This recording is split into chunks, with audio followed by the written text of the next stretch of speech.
Yeah, obviously, threats to employees are to be addressed seriously. Everybody here would agree on that.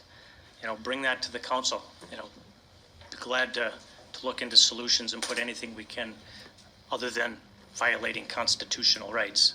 We'd be willing to work on that, yes. And Alder Galvin, I can assure you there's nothing theatrical about my comments. It's all pure natural there. Fourth Amendment rights, the right of the people to be secure in their persons, houses, papers, and effects against unreasonable seizures shall not be violated, and no warrants shall issue but upon probable cause, supported by oath or affirmation, and particularly describing the place to be searched and the persons or things to be seized. That's a Fourth Amendment. And in Wisconsin, we're a one-party consent state, right? That means an individual can record another one without them knowing. That does not mean a third party can record others who do not know. That is a violation.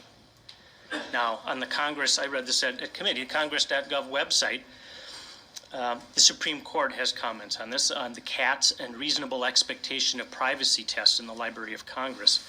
The test the court propounded in CATS v. United States examined the expectation of privacy upon which one may justifiably rely. The Supreme Court stated, what a person knowingly exposes to the public, even in his own home or office, is not subject to Fourth Amendment protection. But what he seeks to preserve as private, even in an area accessible to the public, may be constitutionally protected.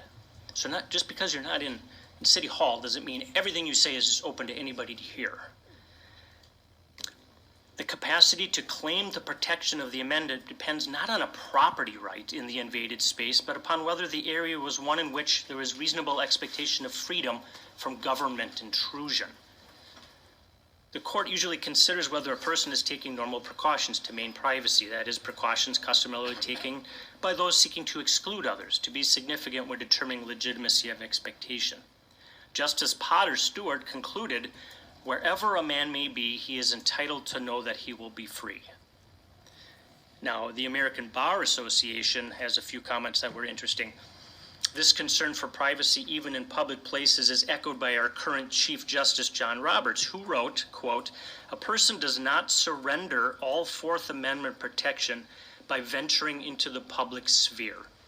To the contrary, what one seeks to preserve is private, even in an area accessible to the public, may be constitutionally protected. Chief Justice Roberts also noted, as Justice Brandeis explained in his famous 1928 dissent, the court is obligated, as subtler and more far-reaching means of invading privacy have become available to the government, to ensure that the progress of science does not erode Fourth Amendment protections. Here, the progress of science has afforded law enforcement a powerful new tool to carry out important responsibilities. At the same time, this tool risks government encroachment on the sort the framers, after consulting the lessons of history, drafted the Fourth Amendment to protect. So I would just remind us here, there are important, sounds like safety issues that we need to address, and I wish we had been brought in earlier, because I would have loved to have had those discussions to do that, but not at the cost of our constitutional rights, not at that cost. And that's not dramatics. That is, like I said, natural. Thank you. Alder Brunette.